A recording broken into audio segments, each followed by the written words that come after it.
Good morning everyone. Ito po ang inyong lingkod, si Pastor Ruel Camia po mula po dito sa Winnipeg, Manitoba, Canada para po sa ating pag-aaral ng salita ng Diyos ngayong umaga. Welcome po sa Tinig ng Pag-asa. Magandang umaga mga kapatid, samahan po ninyo ako sa ating pag-aaral. Ang ating pong pag-aaral ay pinamagatan ko pong How to Deal with Detractors. If you've ever had to lead any group of people, you have most likely had experience with detractors. Mga kapatid, kahit ano pong gawin natin sa buhay natin, kahit ano pong binabalak natin gawin o planuhin, lahat po ng bagay na ating ginagawa, lagi pong may opinion ng iba. At sabi nga, there will always be two sides of a coin. Merong positive side, may negative sides. Meron pong mga subscribers at meron pong mga bashers. Meron pong mga followers, meron pong mga complainers, meron pong mga whiners at kung ano-ano pa. Ang buhay ng Panginoong Hesukristo nung siya'y nandito sa lupa ay buhay ng isang napakagandang ehemplo bilang leader. Pero sa kabila ng kanyang kahusayan bilang leader, bakit nga ba hindi nawawala yung mga detractors? Kahit ano pong gawin ninyo, kahit anong noble ng iyong motibo, bakit nga ba hindi nawawala ng mga taong kontrabida? Siguro nga po hindi masarap ang pelikula na panoorin kung walang kontra.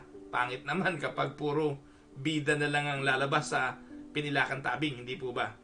Kaya siguro yung mga writer, gumagawa talaga sila ng mga kontrabida. At yung mga kontrabida, yun ang role nila. Marami pong tao sa mundong ito na parang isinilang para maging kontrabida. Ewan ko kung alam nila na ganun ang role nila o nasisiyahan sila na maging kontrabida. Pero again, tayo po bilang mga mananampalataya, how can we deal with them? No? Ngayon sa umaga pong ito, maganda observation ito, analysis sa ating mga sarili. Tayo po ba ang bida o tayo ang kontrabida? Tayo po ba yung tao na lagi na lang nakakontra sa mga bagay na ayaw natin o sa mga bagay na nangyayari sa ating kapaligiran? Well, when it comes to leadership, ang sabi ng Bible, walang leadership na hindi galing sa Diyos. Walang pamunuan na hindi galing sa Diyos. Pero alam niyo po, minsan ang Diyos ay naglalagay ng mga masasamang leaders. Mga leaders na masamang motibo, masamang intensyon. Siya nga nagtayo kay Saul, kay Paraon. Hindi po ba? Na ano layunin noon? Bakit si Paraon ay naging leader? Para parusahan ang bansang Israel. Para ang bansang Israel ay manumbalik sa Diyos. Alam niyo po, sa simbahan, marami pong itinatayong paraon ng Diyos ngayon. Mga paraon na manlulupig.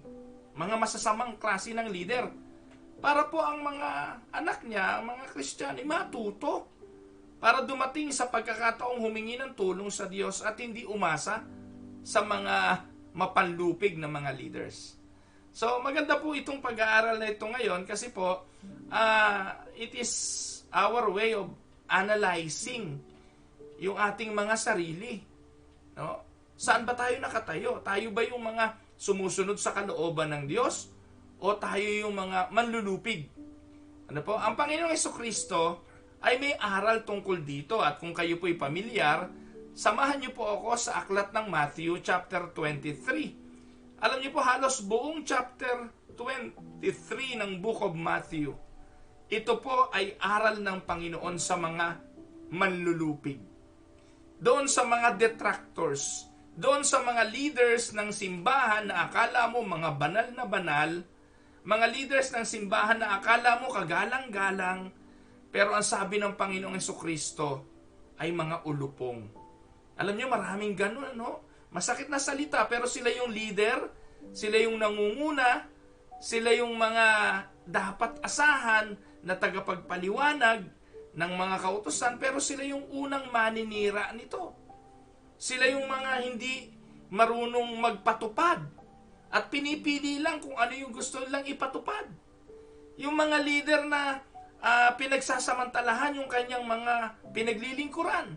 Kung anong maibigan, yun ang gusto nilang gawin. At galit na galit po ang Panginoong Hesus doon, mga kapatid.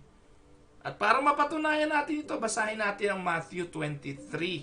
Sisimulan ko po ito sa verse 13. Medyo mahaba-haba, pero samahan nyo lang po ako. Ang sabi po ng Panginoon, Matthew 23:13, Woe to you, teachers of the law and Pharisees, you hypocrites!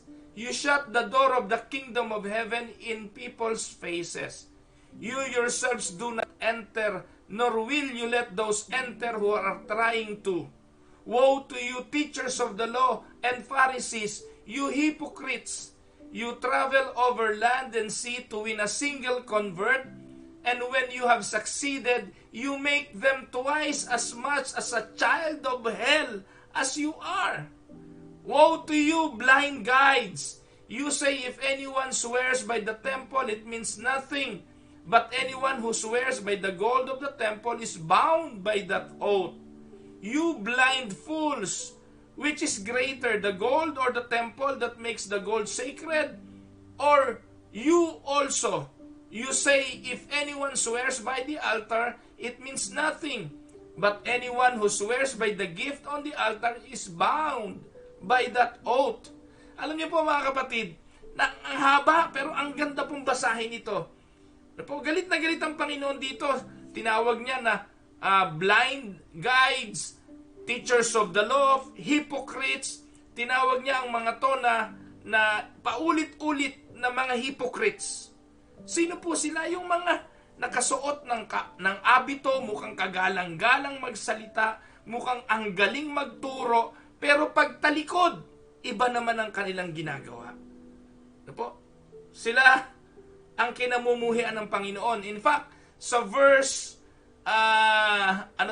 sa huling bahagi ng verse, tinawag sila ng Panginoon, verse 29. Sabi ng Panginoon, woe to you, teachers of the law and Pharisees, you hypocrites, you build tombs for the prophet and decorate the graves of the righteous. Sila'y parang mga, sa verse 27, mga pinaputing, nicho. Woe to you, teachers of the law, Pharisees, you hypocrites, you are like whitewashed tombs, which look beautiful on the outside, but on the inside are full of the bones of the dead and everything unclean. Wow.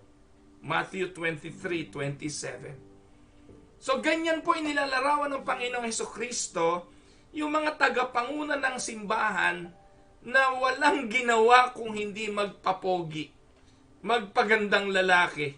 Yung i-build up yung kanyang sarili para maihalal siguro sa susunod na eleksyon or maging sikat para siya'y matanyag. Maraming ganong klase ng mga tagapanguna. Whether it is on the political arena of the world or whether it is in the church, marami pong ganitong klase ng mga tao. At galit na galit ang Panginoong Hesukristo sa bagay na ito. Alam niyo po, si Jesus mismo, ang ating Panginoon, na-encounter ang ganitong klase ng mga tao. At tatawagin po natin silang mga detractors. Pero nung araw, ang tawag ng Panginoon sa kanila, hypocrites. Sila yung mga Pariseo.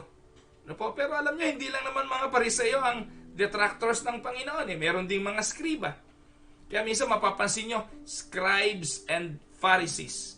Meron din yung mga Herodians. Meron din yung mga Romans. Ito po yung iba't ibang uri ng mga tao na mga banal-banalan, santu-santuhan, mga nasa loob ng simbahan, mga nakasuot pa nga ng abito at mga magagandang kasuotan, ang lulumanay magsalita, pero sila ay mga ipokrito, ang tawag ng Bible. So, tingnan natin paano hinandle ng Panginoon ang mga bagay na ito. At ito po ang i-share ko sa inyo. Ways Jesus responded to his detractors. Kaya kung meron po kayo nito ngayon, normal po yan.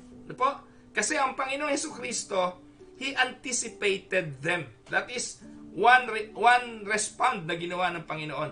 Jesus anticipated the detractors. Ano pong ibig sabihin nun? So, sa Biblia, mababasa natin, minsan, yung mga detractors ng Panginoon ay passive and aggressive. Sila po ay talagang hayagan na sinisita ang Panginoon, hayagan na bineverbalize ng mga taong ito yung kanilang pagtutol sa Panginoong Hesukristo. Pero yung mga ganun, hindi po yung delikadong klase ng detractors. Kapag nagsasalita at harapan na lumalaban sa iyo, hindi po yun nakakatakot. Kasi you can confront them. Kung mali ang kanilang sinasabi, you can easily confront them. Pero alam niyo po, ang delikadong klase ng detractors, yung patalikod kung dumali. Yung sa likod ka sasaksakin. Pagkaharap mo, okay sa'yo, ang galing magsalita. No? Kunwari, mahal na mahal ka, I love you, kapatid. Pero pag talikod mo, doon ka sasaksakin sa likod. At alam niyo po, ito po yung malulupit na mga detractors. Pagkaharap ka, ang ganda ng sinasabi sa'yo, pag talikod mo, meron silang ibang ibinubulong. At gumagawa pa ng mga bagay na ikasisira mo. Talagang very destructive ang mga detractors na ito. So, ano pong ginagawa ng Panginoong Hesukristo? So, anticipated na niya ito. Kaya ito ang turo ng Panginoon sa atin. Kung meron tayong binabalak na pagpapasyahan, kung meron kang pinaplanong gusto mong gawin, tandaan mo, may mga detractors. Minsan nga sa loob pa ng bahay nanggagaling yan eh. Meron kang gustong gawin, meron kang gustong planuhin. Ang mga kontrabida ay nangyayari minsan sa loob ng bahay mo pa. Mga taong malapit pa sa'yo. Ngayon, maganda rin tingnan ito na i-anticipate mo na meron detractors para mapaghandaan mo. Hindi ba? Minsan nga kasi, nagiging katuwang din natin ang mga detractors para mapaghusay natin yung mga bagay na gusto nating gawin. At yung mga bagay na ipinapagawa ng Panginoong Hesukristo sa atin. Again, i-anticipate mo na lahat ng gagawin mo may kontra. Ngayon ang tanong, masama ba yung kontra? Minsan nakakainis lang. Pero minsan, nakakatulong din. Kasi yung mga kontrabida, yung mga detractors, ay nagiging daan para maging mas mahusay ka. Para hanapin mo kung saan yung mga loopholes, kung nasaan yung mga butas, at pwede mo po itong takpan. Dahil sa alam mo na anytime, darating ang detractors at masisita ka.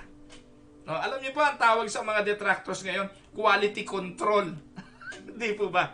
Nagiging quality control sila ng buhay natin. Kabilang dyan yung mga chismosa, yung mga ususera, yung mga bagay na meron ka lang nagawa, nasilip, ikukwento ka sa buong barangay, sisiraan ka, yung bang tipong pag umaasenso ka, umuunlad ka, ay hahatakin ka pababa, gagawan ka ng chismis at kung ano-ano pa. Well, ano man ang ginagawa mo, i-anticipate mo, merong ganong klase ng mga tao. Biktima ka ba nito mga kapatid? Naranasan mo na ba ito? Well, kung naranasan mo ito at nagtagumpay ka naman, praise the Lord. Pero ang dalangin ko, kung ikaw na nakikinig sa akin ngayon, na biktima ka nito, huwag ka namang mambiktima ng iba. Amen? So, huwag ka namang maging detractors. Pangalawa, paano ginawa ng Panginoong Hesukristo dito? He confronted them. Yes, Jesus anticipated the detractors, pero pangalawa, ang ginawa ng Panginoon, kinonfront niya ito. Hindi niya ito hinayaan lang. Jesus was ready to confront his detractor when necessary. Sabi nga sa Matthew 23:13, ano sabi niya? Woe to you, teachers of the law and Pharisees, you hypocrites! You shut the door of the kingdom of heaven in people's faces. You yourselves do not enter, nor will you let those enter who are trying to. So, head on. Ang Panginoong Hesukristo hindi nagpaligoy-ligoy, harapan. Sinabi niya sa mga mukha ng mga Parisayong ito na kayo'y mga ipokrito. Si Jesus na yan. Kaya mga kapatid, hindi masamang konfrontahin ng mali. Kung meron pong isang bagay na kulang sa mga leader ngayon, ay ang tinatawag na backbone. Natatakot mag-confront ng mali kasi baka sila mabalikan. Hindi po ba? At nakakalungkot, alam niyo po kung anong isa sa kahingian ngayon sa leadership? Tapang, courage, lakas ng loob to confront the wrong, to confront the things that are not worthy of doing. Pasensya na ho kayo, pero si Pastor Ruel, simula po nang ako'y naging pastor, hindi po kayang pigilin ng bibig ko pag nakita po akong mali. Hindi po ako kayang pigilin kahit pa obispo yan, kahit pa generalis yan, kahit na ano pang uri ng posisyon meron yan. Kapag hindi matuwid ang ginagawa, i-confront ko po yan. Because I am very much willing to be confronted too. In fact, minsan nga, anak ko lang eh. O yung, I don't wanna, hindi ko po dinidegrade yung anak ko, pero yung anak ko nagagawa akong i-confront. Kapag ako mali, natututunan kong tanggapin yung aking mali. Ang punto po rito, magkaroon tayo ng backbone. Minsan nakakalungkot, may mga leader, buti pa pusit. May plastic sa likod. Nakuha niyo yung mga pusit? Diba? Yung mga nagluluto, alam yan eh. Pag naglinis ka ng pusit, mayroong plastic na nasa likod ng pusit. Yun yung kanyang backbone. No? Buti pa pusit, mayroong backbone. Pero maraming mga leader ng church, takot sa confrontation. Dahil takot na magalit yung miyembro, takot na magalit yung nagbibigay ng malaki, nagkakaloob, ayaw mabawasan yung offering. Kahit na alam niya na yung nagbibigay na yun ay may maling ginagawa. Nakuha niyo po ang gusto kong sabihin? Matindi ang politika sa mga simbahan. Kung sino ang pinakamalaki magbigay, siya ang pinakamalakas ang boses. Naku, nagpapasalamat ako sa Panginoon.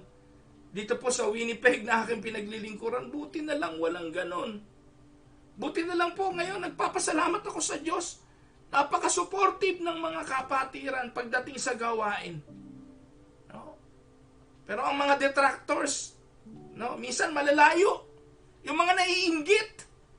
Yung mga, ewan kung ano tawag doon. No? Pero sometimes we have to stand up to the bully. Confrontation is at times the best way to move forward.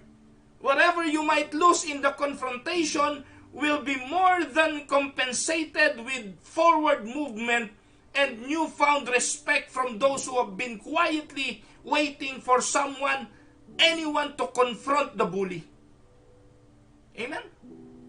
Alam niyo po, may mga tao na hindi lang talaga makapagsalita dahil takot sa bully. At kailangan may tumayo laban sa bully. At ang Panginoong Jesucristo ginawa ito dun sa mga parisayong bully na wala nang ginawa kundi mang-api ng mga tao.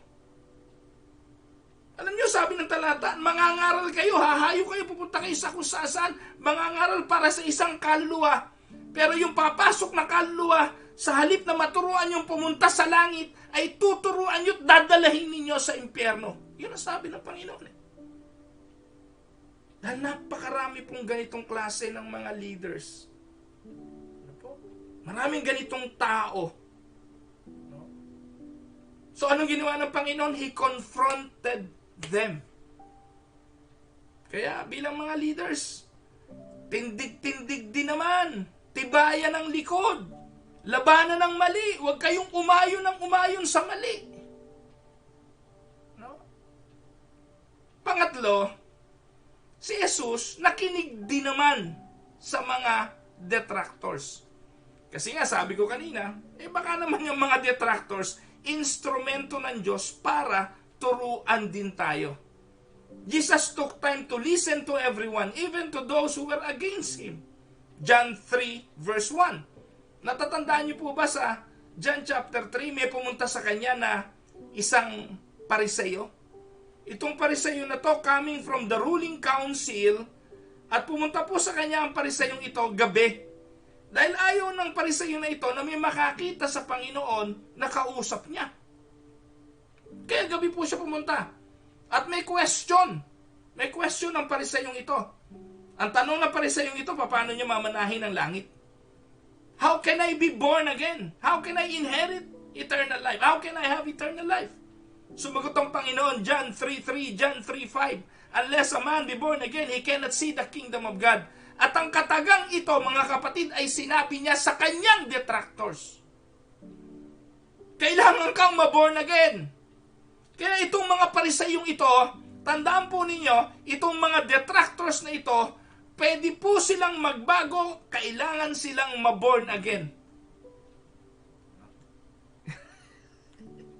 Alam niyo po, sabi ng Panginoon, unless a man be born again, he cannot see the kingdom of God. Kanino niya po ito sinabi? Sinabi niya ito sa leader ng relihiyon. Can you imagine? Can you imagine that? At kung ikaw ang leader ng relihiyon, kaya mo bang tanggapin na hindi ka born again? Kung ikaw nga, ang taas na ng posisyon mo, ang taas na ng posisyon mo, Pero sabi ng Panginoon sa iyo, you cannot see the kingdom of God unless you become born again. Kaya yung mga detractors, baka nga hindi born again eh. Hindi po ba? Pero anong ginawa ng Panginoong Jesucristo? Pinakinggan siya. At sinabi niya point blank, the problem with you is you cannot see the kingdom of God unless you become born again. So yan. So take time to listen to your detractors. Hindi ko po alam kung anong ginawa po nitong Pariseyong ito na nakipag-usap sa Panginoon. Hindi ko po alam kung ito po'y talagang curious, kung ito po'y talagang naghahanap ng solusyon sa kanyang problema, o hinuhuli lang niya ang Panginoong Jesucristo. Pero nagtapos po ang kanilang usapan, iba ang ipinanganak ng laman at iba ang ipinanganak ng Espiritu. At sinabi ng Panginoon, unless a man be born again, he cannot see the kingdom of God. Pangapat, hindi lang po niya in-anticipate ang mga detractors, hindi lang kinonfront ng Panginoon ang mga detractors, nakinig din siya dito at ang pang-apat, winarningan niya ang mga ito. Jesus warned the detractors. He warned them of the fact that they are heading towards wrong direction. Mga kapatid, when you have a clear vision of where God wants you to go, it is only fair to warn those who are trying to take you to a different direction. Kapag malinaw yung direksyon na ipinapagawa sa iyo ng Panginoon, tapos yung mga taong nakapaligid sa iyo, pinipilit kang tanggalin doon sa direksyon na yon at iligaw ka ng landas, importanteng warningan nyo sila. Na ito ang nais ng Diyos, ito ang gusto ng Diyos, manatili tayo sa direksyong ito. Tandaan mo, kung ikaw ay leader at wala kang backbone sa paninindigan sa iyong leadership, it is easy for you to be swayed by the popular opinion. Sa mga simbahan lang ho ngayon kung ikaw ay pastor, at hindi mo alam yung pananampalatayang tinitindigan mo, wala kang matinding paninindigan doon sa doktrina at simulain ng simbahan mo, madadala ka ng popular opinion ngayon. Alam niyo po, sorry pero lahat ng simbahan ngayon Pentecostal na Kulang na lang yung ibang mga simbahan tumambling ng tumambling at maghihiyaw at magtatahol. Pentecostal na. Wala na hong difference. Kasi po dati nung bata po ako, malaki ang difference Wala po kaming mga banda, wala kaming mga drum set, wala po kaming ganon. Kami po ay himno lang. Kaya yung mga kaidarin ko, yung panahon namin, sanay kaming kumanta ng himno. Ang nakakalungkot, yung mga nauna pa sa amin, na mga matatanda, sila yung ayaw na ng himno ngayon. At ang gusto nila yung puro mga Hillsong, puro mga, yung mga ganun ba, no? At nakakalungkot na kinalimutan na yung lumang mga awitin, yung mga lumang tradisyon, dahil sa pagsunod sa mga makabagong bagay na ito. Hindi naman po ito mali. Pero wag lang makikipag-compromise pagdating sa turo. At wag lang sasabihin na yung mga bagay na kagaya nung nakamiyas na namin, iyon ang mali. Kaya si Jesus, ano pong ginawa niya? Winarningan niya ang mga taong ito. Kasi basically, gusto po siyang isway ng mga taong ito sa kanyang direksyon. So warning someone that they are driving towards a cliff is the only loving thing to do. At ginawa ito ng Panginoong Hesukristo. Po? He warned them. At susunod po, ang ginawa ng Panginoon, hindi lang po niya winarningan, nakisalo pa po siya dito. Alam niyo po ba, ang Panginoon, hindi po siya hipokrito. Hindi po palibasa, nakisalo siya sa mga Pariseyo, ay nakikipagplastikan siya, hindi. Jesus hung out with his detractors in Luke chapter 7 verse 36. No? Sabi po roon, when one of the Pharisees invited Jesus, he dined with them. No? Inimbitahan po siya sa dinner. He went to the Pharisee's house. At ano po ang sabi sa verse? He reclined at the table. Nakaupo siya sa upuan at nakarecline sa table. Then verse 37 ng Luke 7:37, a woman in that town who lived a sinful life learned that Jesus was eating at the Pharisee's house, so she came there with an alabaster jar of perfume. So, alam nyo na nangyari doon. Ibinuhos po ng babaeng yun yung perfume sa paa ng Panginoong Jesucristo. Saan nangyari yun?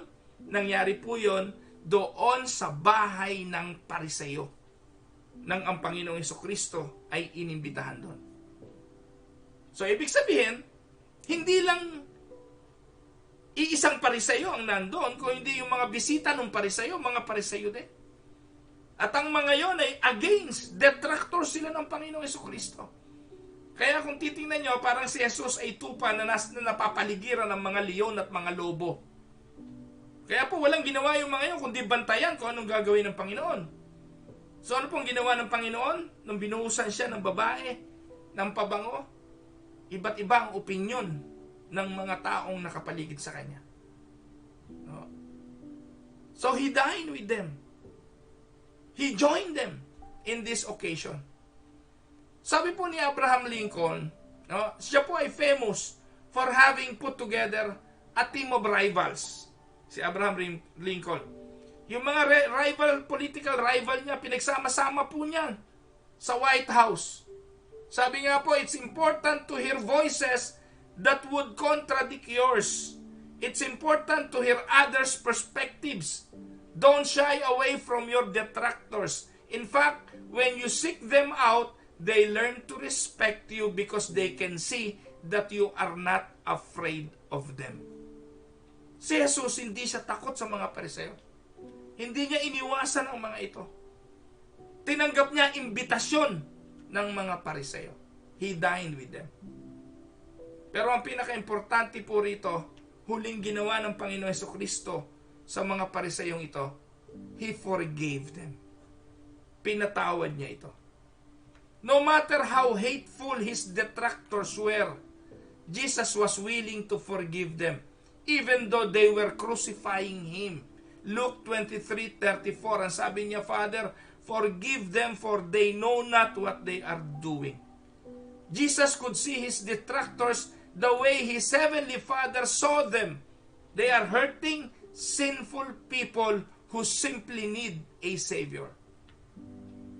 So mga kapatid, it is very important to separate the complaint of your detractors from their personhood. At the end of the day, your detractors are just human beings, sinful and needed a Savior. Just like you. Katulad natin. And we need to keep things in right perspective. Tao pa rin sila na nangangailangan ng pag-unawa. Bagamat minsan totoong nakakapikon. Bagamat minsan totoong nakakasakit ng ulo at nakakasama ng loob. Pero at the end of the day, tao pa rin yan na nangangailangan ng pag-unawa. Detractors will always be with us. Sometimes they are well-intentioned. Any leader must learn to work with them, not against them. They can actually help us grow and flourish. Alam niyo po ba na meron akong detractors, numero 1 detractors sa Pilipinas, na wala pong ipinapanalangin kundi ang umalis ako sa Pilipinas. Nung umalis na po ako, wala po siyang ginawa kundi ipamalita. Yang si Kamya, ako nagpaalis dyan. Kaya po nung narinig ko yon, wala po akong ginawa kundi magpasalamat sa kanya. No? Sabi ko, salamat kasi pinaalis mo pala ako. Dahil kung hindi sa'yo, hindi ako nakarating ng Canada. Pero hindi naman po yung totoo. Hindi naman po niya ako pinaalis. Wala pong kayang magpaalis sa akin sa Pilipinas kung hindi ang Diyos. Pero yung taong yun, wala pong katuwaan sa akin yun. Ewan ko po bakit. Simula po nung naging pastor ako, kontrabidan ng buhay ko yun eh. At ewan ko kung bakit to. Kasi po, ako po yung tao na kapag mali, sinasaway ko kahit po obispo. Pagpatawan nyo, simula po ako naging pastor, kapag pulong ng direktoryo, kapag nasa asambleya, kapag meron pong mali, magtataas ako ng kamay, buong paggalang naman nasasabihin ko, ito ang aking opinion. Kaya sino pa yung nagsasalita na yan kapag mali, tatayo po ako at titindigan ko. Kasi po mula pagkabata natutunan ko, dapat meron kang backbone. Kasi minsan, talo pa tayo ng pusit. Buti pa yung pusit, may plastic sa likod. Nakuha niyo po mga kapatid. I'll end this message this morning with what the Apostle Paul said about his detractors. Ito po ang final words ni Apostol Pablo sa kanyang mga detractors. Philippians chapter 1, 15 hanggang 19. Ganito po ang sabi ni Apostol Pablo. It is true that some preach Christ out of envy and rivalry, but others out of goodwill. Sabi ni Pablo, totoo naman, merong nangangaral tungkol kay Kristo, bunga ng inggit at bunga ng pakikipagkompetensya. Pero meron din namang nangangaral ng mula sa magandang puso. Sabi, the latter do so out of love, knowing that I am put here for the defense of the gospel. While the former preach Christ out of selfish ambition, not sincerely, supposing that they can stir up trouble for me while I am in change. But what does it matter? The important thing is that in every way, whether for false motive or true, Christ is preached. And because of this, I rejoice. Yes, I will continue to rejoice, for I know that through your prayers and God's provision of the Spirit of Jesus Christ, what has happened to me will turn out for my deliverance. Di po ba? Ang ganda ng pananaw ni Apostol Pablo. Sabi ni Pablo, alam ko may nangangaral na ang motibo ay masama, na ang motibo ay inggit, na ang motibo ay para lang sa pera. Merong para sa selfish ambition, merong hindi sincere. Pero anong sabi niya? Ano man ika ang motibo, ano man ang naisin ng puso, basta nangangaral, okay na rin yun. Kasi iyon ay gawain ng Panginoon. So kung ano man daw ang motibo, at the end of the day mga kapatid, haharap naman tayong lahat sa Diyos kung papaano natin ginawa ang ating mga paglilingkod. Amen? Pero again, gusto kong sabihin, ang puno kapag namumunga, tiyak babatikusin. At ako po'y lumaki sa Cavite, yung pong mangga, kapag binabalibang namin yung bunga niyan, hindi po maliit na bato pinambabalibang dyan. No? Ang pinambabalibang po namin dyan, mga sanga, para po maraming tama ang bunga. No po? At ganun po mga kapatid ang nararanasan madalas kapag nagbubunga ang iyong ministeryo. Marami talagang detractors. Inggit, no, sa mga bagay na nangyayari, kaya babanatan ka. At ang madalas, babanatan ka hindi harapan, babanatan ka patalikod, sasaksakin ka sa likod. Pero, again, gaya ng sinabi ng Panginoon, Ama, patawarin mo sila, pagkat hindi naman nila nalalaman ang kanilang ginagawa. Amen? So, purihin po ang Panginoon. Sana po ay may natutunan tayo sa atin pong pag-aaral at mahamon tayo na magsaliksik. No? Ano ba ang aking ginagawa? Ano ba ang motibo? Ba't ko ito ginagawa? Ako ba ay nasa tamang direksyon? Ako ba ay gumagawa ng ayon sa kalooban ng Diyos? Or kabilang tayo sa mga katulad ng Pariseo? Nagaan yung matuwid sa paningin ng tao, pero ang sabi ng Bible, sa loob ay punong-puno ng mga kabulukan, punong-puno ng kasamaan. Panalangin po natin yung mga detractors na yan. Panalangin po natin na ang Diyos ang sumaway at magtuwid sa kanilang mga pamumuhay. Amen? Tayo po ay tumungo. Tayo po ay manalangin. Ama naming Diyos na makapangyarihan sa lahat, marami pong salamat. Thank you, Lord, for guiding us. For giving us things that we need on a daily basis. Thank you, Lord, for giving us wisdom on how to counter the detractors of life. Marami po nun, Panginoon. At alam po naman namin na kung ikaw ay naka-experience nun, kami man po ay makaka-experience din nun sa buhay namin. Pero ang consolation namin, kung papaanong ikaw ay nagtagumpay sa mga detractors na ito, magtatagumpay din po kami. Ikaw po ang makapangyarihang Diyos, Ikaw po ang nakakaalam ng mga motibo ng puso. Ikaw rin naman, Panginoon, ang siyang hahatol pagdating ng araw. Kaya po, tulungan mo ang mga kapatid ko kung dumadaan man sila sa mga pagsubok ng buhay, kung may mga detractors sila sa bawat hakbangin ng buhay, tulungan mo silang magtagumpay dito. Tulungan mo rin na manindigan kami doon sa mga bullies, doon sa mga bullies ng buhay namin. At bigyan mo kami ng tapang na harapin sila, katulad ng pagharap ni David sa Goliath ng kanilang pananampalataya. Panginoon, sa umaga pong ito, narito ang aking mga kapatid, iba't iba ang mga pinagdadaanan, iba't iba yung mga pasanin. Aking pong dalangin na dinggin mo po ang mga pagdaing na ito, kung kailangan para sa kalakasan ng pangangatawan at kagalingan, sumasamo po kami, magpahiram ka po ng kalakasan pa sa bawat isa. Tumulong ka po, Panginoon, sa mga katugunan sa pangangailangang material at pinansyal. Ikaw po yung amin pong pinanghahawakan. Minsan po yung ayuda ng tao ay kulang at minsan ay delayed or wala. Pero alam namin sa iyo, hindi po ito magkukulang. Tugunan mo po ang pangangailangan ng aking mga kapatid. Samahan mo po sila. Yung mga problema sa relationship, ikaw po, Panginoon, ang siyang magbalik ng mga init ng pag-ibig ng mga mag-asawahan, ang respeto at paggalang ng mga anak sa mga magulang, ang pagkakasundo at pagkakaunawaan ng mga sambahayan, at ang kapayapaan ng bawat isa. Bigyan mo po ng mga masarap na pagtulog sa bawat panahong hihiga ang mga pagod na katawan. Bigyan mo rin ng lakas sa umaga para bumangon at gawin ang mga bagay na gusto mong ipagawa sa kanila. Magbigay ka po ng trabaho, Panginoon, doon sa mga nawalan ng trabaho. Magbigay ka po ng provisyon, Panginoon, sa mga kulang na ng pangangailangan. Alam po namin, narinig mo ang mga samo namin ito, Panginoon, at sawayin mo po, Panginoon, yung mga detractors ng buhay namin.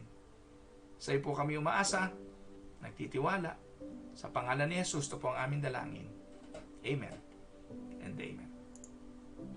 Magandang umaga muli, mga kapatid. Magandang umaga po, Ate Ellen Gonzalez, Ate Mirna Narciso, Ate Miriam Ayi Advincula. Ayi, kumusta ka na? I hope everything is okay with you. Kapatid na Joy Taho, magandang araw, Joy. Ayan, Joy, balik na kayo sa church. Hanapin niyo uli yung church natin. Alam ko may church ng Unida sa Carissa. Balik na kayo, Joy. Kapatid na Dario Sanchez, magandang umaga po. Ate Merly Toledo, magandang umaga po. Kapatid na Loida Bautista, magandang araw. Tricia Del Rosario, Ate Nelia Ramos, Kumaring Ami Santos, magandang umaga sa inyo. Yan, Pastor Epi, Anati Loida, magandang umaga. Kuya Larry Montillano, magandang araw po. Ate Heidi Mejia, and Kuya Louie, magandang umaga po sa inyo. Kapatid na Lani Tulagan, Ate Nene Enriquez, Lina Joy Gatdula, magandang araw. Ate Neneng Sintos, good morning sa inyo. Kuya Rodante Kerubin, Ate Judith and Kuya Ruel Advincula, Ate Vanji Magnaye, Ate Evelyn Cameros, Ate Tete Silya, magandang araw po sa inyo. Pagpalain kayo ng Panginoon. Ate Leslie Tamundong, Marjorie Almasar, Ate Agi Victa, Kuya Eric Maines, Nanay Belen Olaes, pagpalain po kayo ng Panginoon. Ayan. Ganon din po kay Kuya Sani Tibayan, sana ay tawag doon, makatulog ka na uli at magkaroon ka ng kapayapaan. Ganon din po kay Ate Bernadette Causaren, magandang umaga. Kay Rolly at sa buong sambahayan. Kay kapatid na Lee Asturias Hodril, magandang umaga. Ate Miriam Galvan, kapatid na Lani Tulagan, kapatid na Jeng Eusebio, si Tina Saludaga, at kay EJ, magandang umaga sa inyo. Nanay Hilda Mendoza, Nanay Carolina Bukiran, pagpurihin po ang Panginoon. Ayan, at birthday po ni Angelet Sintos Senidosa. Happy birthday, Angelet. Ganun din po, good morning kay Kuya Emil Serrano, kay Eric Advincula, kay good morning kay Meryl Cornejo, magandang umaga. Kay Ate Telly Hernandez, good morning po Ate Telly. I hope your ni yung inyong paa, kanang paa ay okay na. Patuloy po kayong pagalingin ng Panginoon. Ate Nery Cabral, magandang umaga po sa inyo. Ate Delia Magkawas and Kuya Van Magkawas, magandang umaga. Kuya Noel Lapus, ayan, I am proud to have Jesus in my life. Siya ang pinakamahusay na leader na hindi makikipag-compromise at may matibay na paninindigan na hindi nagigiba. Amen. Praise the Lord. Kapatid na Ate Mina Pakinggan, magandang umaga sa iyo. Kay Tate Peles at Nanay Selly, pagpalain kayo ng Panginoon. Kay kapatid na Rosa Licunanan, kay Ate Nora de la Cruz, magandang umaga po Ate Nora, sa mga kapatiran natin dyan sa Cavite City. Kay Pastor Jonathan Sinayo, Pastor, magandang umaga. Yan, si Pastor Jonathan, may backbone yan. Matapang yan, pastor na yan. Hindi nakikipag-compromise. Ate Del Sauler, magandang araw po sa inyo. Kuya Eddie Sauler, pagpalain po kayo ng Panginoon. Ayan. Birthday po ngayon ni Kuya Randy Causaren. Magandang araw po sa iyo, Kuya Randy. By the way, nabati ko na yan kaninang umaga. Ewan ko kung nabasa na yung aking pagbati. I hope ang pagpapala ng Panginoon ang patuloy na maranasan mo, Kuya Randy. At sayang, na-miss namin yung birthday na yan eh. Dapat nakapasyal dyan eh. Ayan. So God bless at may the good Lord bless you more. Ganun din po kay Angelet Sinidosa. Angelet, patuloy na ang pagpapala ng Diyos ang maranasan mo at ng iyong anak. So ayan po mga kapatid, yung po mga hindi ko nabati, pagpaumanhin na po ninyo. Alam ko po na nanonood naman kayo, hindi dahil sa pagbati. Pero again, thank you so much. At patuloy nyo rin pong ipag-pray ang inyong lingkod mga kapatid. Na po. Predikador Jun Colina at si kapatid na Sarah, pagpalain kayo ng Panginoon. Alam nyo talagang minsan gusto mong mamuhay ng payapa pero marami talagang tao na ayaw kaya tambigyan ng kapayapaan. Ganun pa man, hayaan natin sila kung saan sila masaya. At ang importante lang ay magpatuloy sa gawain ng Panginoon kung ano ang ipinagagawa. Yan. Ang importante sa akin, ang mga pastor ng Canada at ang mga kapatiran sa Canada, we are solid here. We have one vision, we have one direction, at kung ano yung gustong ipagawa sa amin ng Panginoon dito sa Canada, iisang puso kami na gagawin yon hanggang sa kami ay kunin ng ating Panginoon. So again, maraming salamat po sa inyo sa patuloy ninyong pagsuporta sa Tinig ng Pag-asa. Spread the good news mga kapatid. Spread the love and positivity. Share niyo po itong mga video na to. No? Yung, alam niyo po, to be honest, may mga pastor po na ewan ko kung natutuwa po sa akin, pero alam ko naman natutuwa yung mga miyembro kasi yung mga miyembro niya nanonood naman sa akin. Anyways, kung ano man po yung mga damdamin nila, it's okay. I respect their opinion, pero I will not stop doing what I am love doing. Ang Tinig ng Pag-asa, mananatili po ito sa ere. You will see this every morning hanggang sa ang Panginoon na ang magpatigil sa akin ito. Pero as long as wala akong nakikitang mali sa ginagawa ko dito sa Tinig ng Pag-asa at pinagpapala ang mga nakikinig sa akin, magpapatuloy po ito. Kahit po sinong Poncio Pilato or Pariseo ang magsabing itigil ko ito, I will not. Magpapatuloy po tayo. See you again tomorrow. God bless everyone.